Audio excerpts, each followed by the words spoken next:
Hi friends, welcome to Rupa Lavanya Swaralahari channel. ఈ ఛానల్లో మీరు వింటున్న కథ నా రౌడీ కిల్లర్. ఈ కథలో ఈ భాగం చూసే ముందుగా ప్రీవియస్ పార్ట్స్ ఎవరైనా మిస్ చేసి ఉంటే ముందు అవి చూడండి ఫ్రెండ్స్. అలాగే ఫస్ట్ టైం ఈ ఛానల్ చూస్తున్న వాళ్ళు ప్లీజ్ ప్లీజ్ ప్లీజ్ లైక్ చేసి షేర్ చేసి సబ్స్క్రైబ్ చేసుకోండి. ఇంకా స్టోరీకి వెళదాం. మెల్లిగా నాన్న, మెల్లిగా కూర్చోండి. ఎక్కువగా స్ట్రెస్ తీసుకోకుండా మిమ్మల్ని రెస్ట్ తీసుకోమన్నారు డాక్టర్ అంటాడు నీరజ్. అప్పుడే ఇంటికి తీసుకువస్తారు నరసింహాన్ని. అది కాదురా, వాళ్ళందరితో మినిస్టర్ దివాకర్ జనార్దన్ నారాయణతో పాటు నన్ను కూడా అరెస్ట్ చేస్తారా అని భయపడుతూ ఉంటాడు నరసింహన్. లేదు నాన్న, నేను మీకు ముందుగానే బెయిల్ తెచ్చాను. మిమ్మల్ని ఎవరు ఇప్పట్లో అరెస్ట్ చేయరు. కోర్టులో కేసు నడుస్తుంది, కాకపోతే మనం హాజరవ్వాలి అంతే అని మెల్లిగా బెడ్పై కూర్చోబెట్టి చెప్తూ ఉంటాడు నీరజ్. ఇష్టం లేకపోయినా అది తన అత్తవారిల్లు కాబట్టి నీరజ్తో పాటే వాళ్ళ అత్తవారింట్లో అడుగు పెడుతుంది అలేఖ్య. కాసేపు అలా చేరబడి మందులు వేసుకుని ఊసిపోక టీవీ పెట్టు అంటాడు నీరజ్తో నరసింహం. హబ్బా నాన్న, ఇప్పుడు ఎలాగో రాజకీయాల్లో లేవు కదా, ఇంకెందుకు ఆ టీవీ, ప్రశాంతంగా పడుకోవచ్చు కదా అంటాడు నీరజ్. నిన్నటి వరకు హాస్పిటల్లోనే ఉన్న కదరా, చాలా బోర్ కొడుతుంది. బయట ఏం జరుగుతుందో తెలుసుకుని అలవాటైపోయింది. ఒక్కసారి ఆన్ చేయి, ఆ రిమోట్ అందుకో అమ్మా అని నరసింహ అలేఖ్యని అడగంగానే అలేఖ్య రిమోట్ అందిస్తుంది. నీరజ్ స్విచ్ ఆన్ చేస్తాడు. టీవీ ఆన్ అవుతుంది. ఛానల్ మార్చకుండానే న్యూస్ ఛానల్లో హోమ్ మినిస్టర్ ఏకాంబరం చనిపోయిన విషయం చెప్పి బాంబ్ బ్లాస్ట్ విజువల్స్ అన్నీ చూపిస్తూ ఉంటారు. అంతే, చేతికి అందిన రిమోట్ని వెంటనే కింద పడేస్తాడు నరసింహం.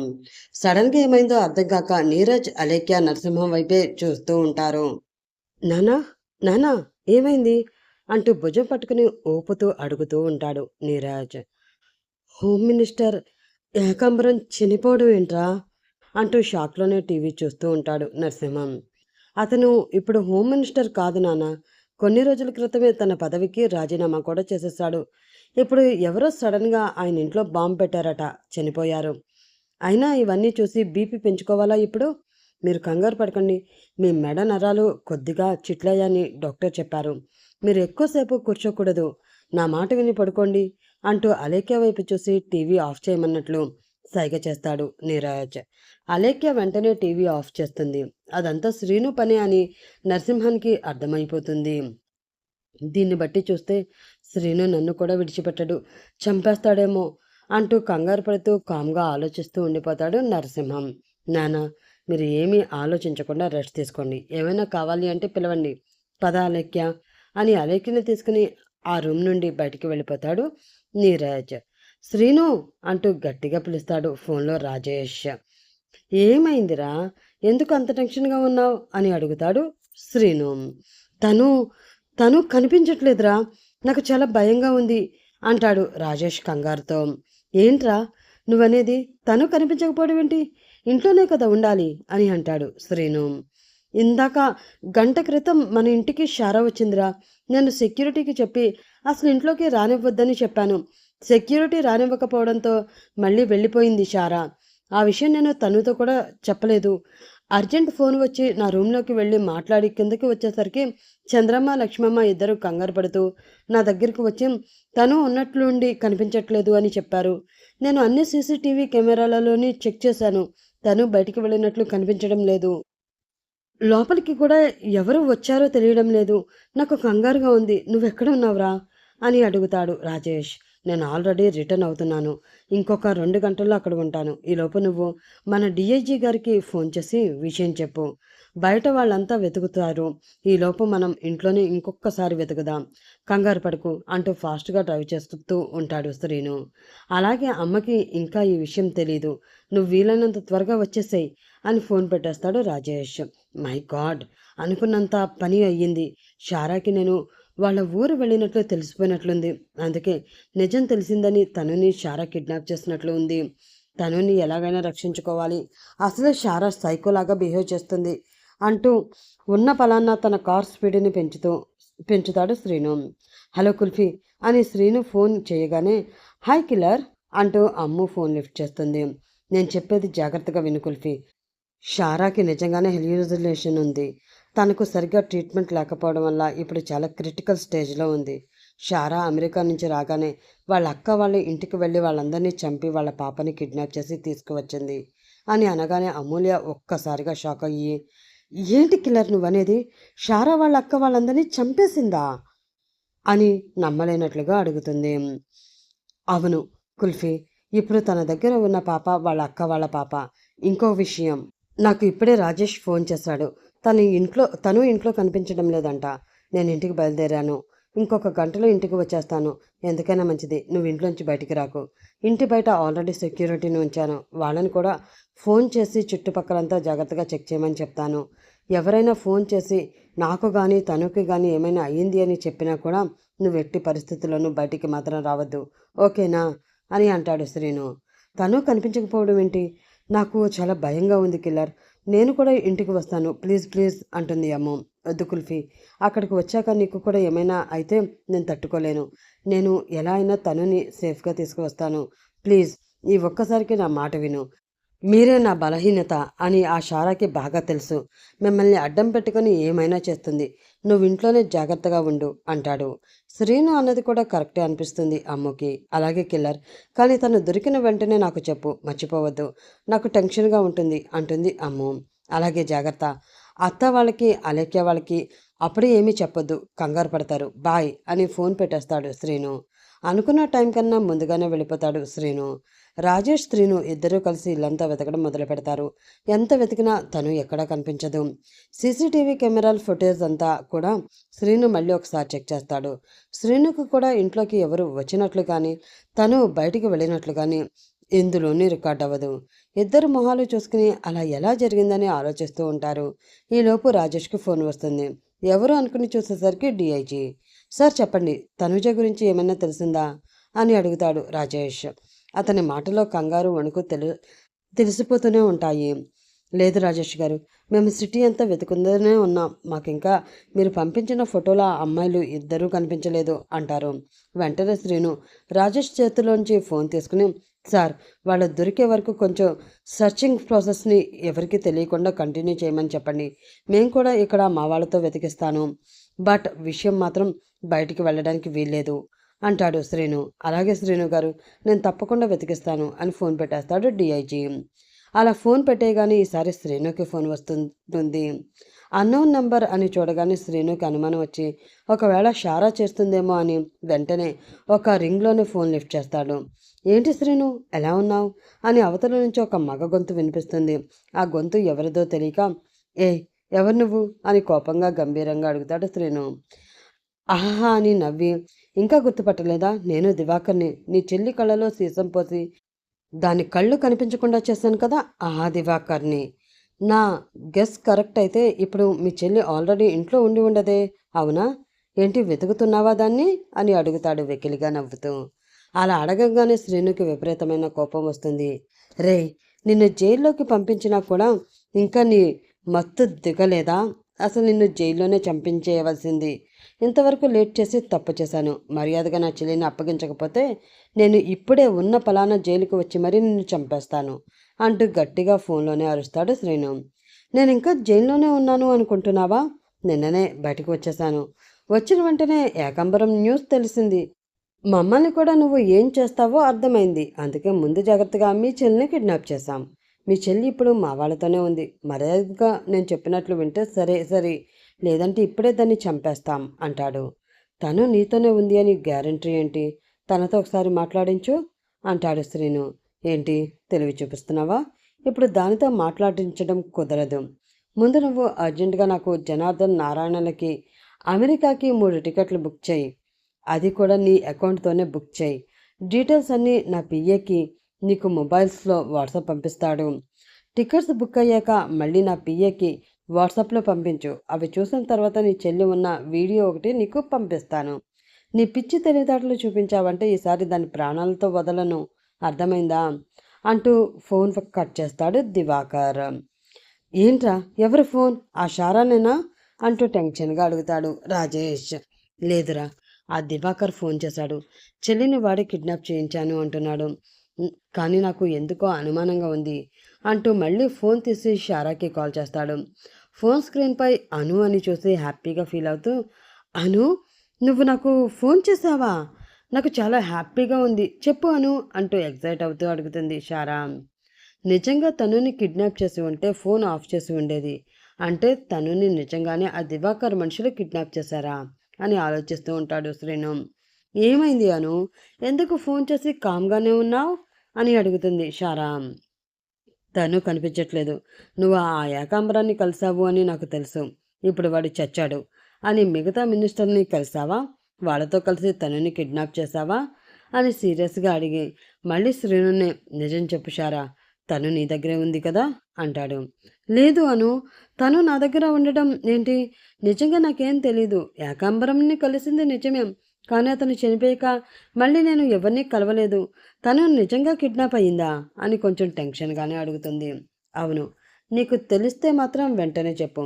మీ అక్క వాళ్ళని చంపినట్లు తనని ఏమైనా చేశావంటే మాత్రం నేను నిన్ను వదలను అని కోపంగా అరిచి ఫోన్ పెట్టేస్తాడు శ్రీను.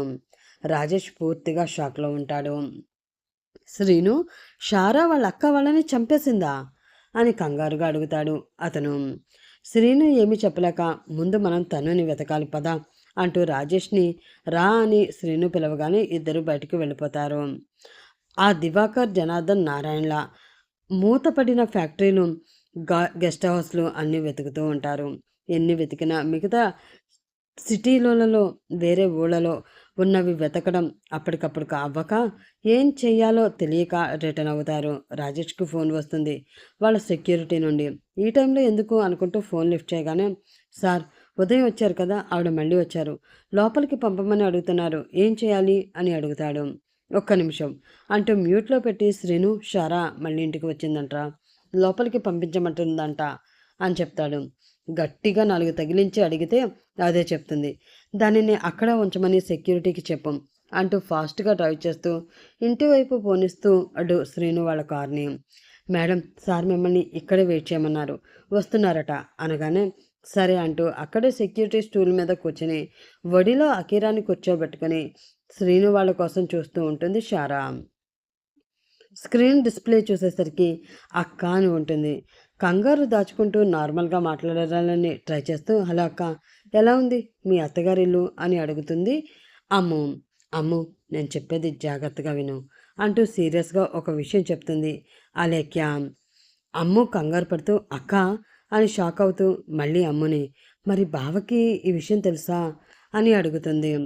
హా, తనే నన్ను పక్కకి వచ్చి నీకు ఫోన్ చేసి చెప్పమన్నాడు, త్వరగా శ్రేణుకి చెప్పు, ఏదో ఒకటి చేస్తాడు, నేను మళ్ళీ చేస్తాను, మా అత్తగారు వస్తున్నారు అని ఫోన్ పెట్టేస్తుంది అలేఖ్య. షారాని కొట్టి అయినా లేదంటే గన్తో బెదిరించైనా నిజం చెప్పించాలి అని శ్రీను కోపంగా ఫాస్ట్గా డ్రైవ్ చేస్తూ ఉంటాడు. ఈలోపు అమ్ము కాల్ చేస్తుంది. అది చూసి కంగారుగా కాల్ లిఫ్ట్ చేసి కుల్ఫీ ఏమైంది అని కొంచెం భయంగానే అడుగుతాడు శ్రీను, కార్ని కొంచెం స్లో చేస్తూ. కిల్లర్, ఇప్పుడే అక్క ఫోన్ చేసింది, తనుని కిడ్నాప్ చేసింది ఎవరో ఎక్స్ మినిస్టర్ అట, వాళ్ళతో అలా కిడ్నాప్ చేయించి నిన్ను బెదిరించమని చెప్తుంది నరసింహం మావయ్యట. ఆయన వాళ్ళకి ఇన్స్ట్రక్షన్ ఇస్తుంటే అక్క బావ విని నాకు ఫోన్ చేసి చెప్పారు, నాకు భయంగా ఉంది కిల్లర్ అంటుంది అమ్ము. సీను మొత్తం అర్థమైపోతుంది శ్రీనుకి. సరే, నేను నీరజ్తో మాట్లాడతాను, నువ్వు జాగ్రత్త అని ఫోన్ కట్ చేసి నీరజ్కి ఫోన్ చేస్తాడు శ్రీను. రాజేష్కి ఏమీ అర్థం కాక చూస్తూ ఉంటాడు. హలో నీరజ్ అని శ్రీను అనగానే నిజంగా సారీ శ్రీను, మా నాన్న ఇలా చేస్తారని నేను కలలో కూడా అనుకోలేదు, ప్లీజ్ ఆయన ఏమీ చెయ్యొద్దు, మొత్తం ఫ్యామిలీని అందరినీ తీసుకుని అమెరికా వెళ్ళిపోతాను అంటూ భయపడుతూ బాధపడుతూ ఉంటాడు నీరజ్. చూడు నీరజ్, నీకు ఇచ్చిన మాట కోసమే ఆ రోజు నేను మీ నాన్నని ఏమీ చేయలేదు, కానీ ఈరోజు మీ నాన్న అన్ని హద్దులన్నీ దాటేశాడు, నేనేం చేయలేను, పాముకి పాలు పోసి పెంచినా అది తిరిగి మనల్నే కాటేస్తుంది అని మీ నాన్న మరోసారి నిరూపించాడు. నేను ఇప్పుడు అక్కడికే వస్తున్నా, ఈలోపు తను ఎక్కడుందో చెప్తాడా? సరే సరే, లేదంటే అని ఇంకేం చెప్పకుండా ఫోన్ పెట్టేస్తాడు శ్రీను. రాజేష్ మన సెక్యూరిటీకి ఫోన్ చేసి షారాని పంపించేయమని చెప్పు అని శ్రీను చెప్తాడు. అది కాదురా, అసలు ఆ ఫోన్లు ఎవరు, ఏమయ్యిందో చెప్పు అంటాడు రాజేష్. జరిగిందంతా చెప్పు, తనుని కిడ్నాప్ చేసింది షారా కాదు, అలా ఇంటి ముందు ఉండడం మనకే ప్రమాదం తనతో. ఇప్పుడు మనం నరసింహ ఇంటికి వెళుతున్నాం, అందుకే తనని పంపేయమన్నాను అంటూ కార్ రివర్స్ చేస్తాడు శ్రీను. అలాగే అని రాజేష్ సెక్యూరిటీకి మ్యూట్ ఆఫ్ చేసి అదే విషయం చెప్పి ఫోన్ పెట్టేస్తాడు. మేడం, సార్ వేరే పని మీద ఇంకెక్కడికో వెళుతున్నారట. మిమ్మల్ని మళ్ళీ ఇంకెప్పుడైనా రమ్మన్నారు. ఇప్పుడు వెళ్ళిపోండి అంటాడు సెక్యూరిటీ. సరే, నాకు వాష్రూమ్ వెళ్ళాలి. పాపతో ఇప్పుడు మా ఇంటి వరకు అంటే కష్టం. ఒకసారి వెళ్ళి మళ్ళీ మా ఇంటికి వెళ్ళిపోతాను అంటుంది షారా. అయ్యో వద్దు మేడం, మిమ్మల్ని లోపలికి పంపించాను అని తెస్తే మా సార్ నన్ను చంపేస్తారు, వద్దు అంటాడు. లోపల అంతమంది సెక్యూరిటీ ఉన్నారు కదా, నేను జస్ట్ వాష్రూమ్కి వెళ్ళి వచ్చేస్తాను అంటూ బతిమిలాడి అతను ఒప్పుకున్నాక ఫాస్ట్గా నడుచుకుంటూ లోపలికి వెళ్తుంది షారా. కార్ డ్రైవ్ చేస్తూ ఉండగానే శ్రీను ఫోన్కి టింగ్ టింగ్ అని మెసేజ్లు వస్తూ ఉంటాయి. రాజేష్ ఎవరో చూడు అని ఫోన్ రాజేష్కి ఇస్తాడు శ్రీను. దివాకర్ పియ్యేరా, వాళ్ళ డీటెయిల్స్ పంపాడు. అమెరికాకి ఫ్లైట్ బుక్ చేయాలట, అది కూడా రేపటికి అని చెప్తాడు రాజేష్. చా అని స్టీరింగ్పై గట్టిగా కొట్టి, నేను అనవసరంగా లేట్ చేశానురా, ఇంకా వాళ్ళని వదలకూడదు అని అంటాడు శ్రీను. అవునరా, ఎప్పుడూ నేనే నిన్ను ఆపేవాడిని, కానీ తనుకి అలా చేసి ఇప్పుడు కూడా కిడ్నాప్ చేశారు. తనకి ఏదైనా అయ్యేలోపే రక్షించి వాళ్ళంతా చూడాలి అని అంటాడు రాజేష్ ఆవేశంగా. రాజేష్ ఫీలింగ్స్ కూడా అర్థమవుతాయి శ్రీనుకి. ఫాస్ట్గా నీరజ్ వాళ్ళ ఇంటికి డ్రైవ్ చేస్తాడు శ్రీను. గట్టిగా సౌండ్ వచ్చేలా ఒక తన్ను తనడంతో డోర్ని శ్రీను కోపంతో. అంతే, అప్పటికే తను ఎక్కడుంటుందో చెప్పమని బతిమలాడుతున్న నీరజ్, అలేఖ్యలతో పాటు నరసింహం కూడా భయపడుతూ గుమ్మం వైపు చూస్తారు. 2 రోజుల క్రితం ఎంగేజ్మెంట్కి లవర్ బాయ్లో వచ్చిన శ్రీనుకి ఇప్పటి రౌడీ శ్రీనుకి తేడా చూసి నీరజ్, అలేఖ్య కూడా భయపడుతూ ఉంటారు. క్షణంలోనే పెద్ద పెద్ద అడుగులు వేసుకుంటూ నరసింహం దగ్గరికి వచ్చి వేగంగా తన పీక పట్టుకుంటాడు శ్రీను. శ్రీను వద్దు ప్లీజ్ అంటూ ఉంటాడు నీరజ్. అయినా శ్రీను ఆపకుండా నరసింహంపై కోపమంతా చూపిస్తూ గట్టిగా ఊపిరి ఆడకుండా నొక్కేస్తూ ఉంటాడు. నరసింహం మాత్రం భయపడకుండా శ్రీను చేతిని వెనక్కి లాగుతూ, నీకు నీ చెల్లి వద్దా అని అడిగేసరికి శ్రీను రాజేష్లతో పాటు అక్కడే భయపడుతూ ఉన్న అలేఖ్య, నీరజ్ కూడా షాక్ అవుతూ నరసింహం వైపు చూస్తారు. శ్రీను చెయ్యి తీయగానే కొద్దిగా దగ్గి, నాకు తెలుసు శ్రీను, నువ్వు నన్ను ఏమీ చేయలేవు. నీ చెల్లి ఇప్పుడు మా వాళ్ళతో ఉంది. అసలు అది ఎక్కడుందో నువ్వు ఎప్పటికీ తెలుసుకోలేవు. నేను చెప్పినట్లు వినకపోతే ఇప్పుడే దాని ప్రాణాలు పోతాయి అని సైకోలాగా నవ్వుతూ ఉంటాడు. ఇలాంటి వాడినా ఇంకా వదిలేయని అడుగుతున్నావు అన్నట్లు నీరజ్ వైపు చూస్తాడు శ్రీను. వాళ్ళ నాన్న మీద ప్రేమతో అతన్ని అసలు నిజస్వరూపాన్ని ఇన్ని రోజులు చూడలేకపోయాడు నీరజ్. ఇప్పుడు లైవ్లో చూస్తుంటే అసహ్యంగా అనిపించి, సారీ శ్రీను, నన్ను క్షమించు. ఇంకా నేను నీ దారికి అడ్డురాను. ఈ క్షణం నుండి నాకు మా నాన్న లేడు, ఇంకా నిన్ను ఆపను అని అలేఖ్య చేయి పట్టుకుని ఆ రూమ్ నుండి బయటకు వచ్చేస్తాడు నీరజ్. నరసింహం మాత్రం, నువ్వు నన్ను ఏం చెయ్యలేవురా, చూసింది చాలు, ఇంకా బయలుదేరు అని అంటాడు. శ్రీను కోపంగా నరసింహం మీదకి రాబోయేసరికి రాజేష్ శ్రీను చేయి పట్టి ఆపుతాడు. తనుని ఏమైనా చేస్తారేమో అని భయం స్టార్ట్ అవుతుంది ఇద్దరిలో. వెళ్ళి మా వాళ్ళు చెప్పిన పని చెయ్యి, ముందు వెళ్ళు అంటాడు నరసింహం. శ్రీను రాజేష్ కోపంగా చూస్తూ వెళ్ళడానికి వెనక్కి తిరుగుతారు. సడన్గా శ్రీనుకి ఫోన్ వస్తుంది. ఈ టైంలో ఎవరు అని చూసేసరికి షారా. చిరాకుగా మొహం పెట్టుకుని లిఫ్ట్ చేసి ఏంటి అని అడుగుతాడు శ్రీను. షారా ఏదో చెప్పేసరికి సర్రుమని వెనక్కి తిరిగి మళ్ళీ నరసింహం దగ్గరికి వెళ్తాడు. ఇప్పుడే కదా వెళ్ళాడు మళ్ళీ వస్తున్నాడేంటి అని నరసింహం కూడా చూస్తూ ఉంటాడు. డైరెక్ట్గా వచ్చి బెడ్పై ఉన్న నరసింహం గుండెపై కాలు పెట్టి, ఇప్పుడు చెప్పరా, ఏదో అన్నావు అంటాడు శ్రీను కన్నింగా నవ్వుతూ. ఏం జరిగింది? షారా ఫోన్ చేసి ఏం చెప్పింది? మళ్ళీ రైటర్ గారు సస్పెన్స్లో పెట్టేశారు. ఇప్పుడు నరసింహం పరిస్థితి ఏంటో. తనుని కానీ షారా సేవ్ చేసిందంటారా? ఏమో మరి, నెక్స్ట్ పార్ట్లో చూడాల్సిందే. మీరు కూడా నెక్స్ట్ పార్ట్ కోసం వెయిట్ చేస్తూ ఉండండి. నేను కూడా నెక్స్ట్ పార్ట్తో త్వరగా వచ్చేస్తాను. అప్పటి వరకు bye bye. Have a nice day friends.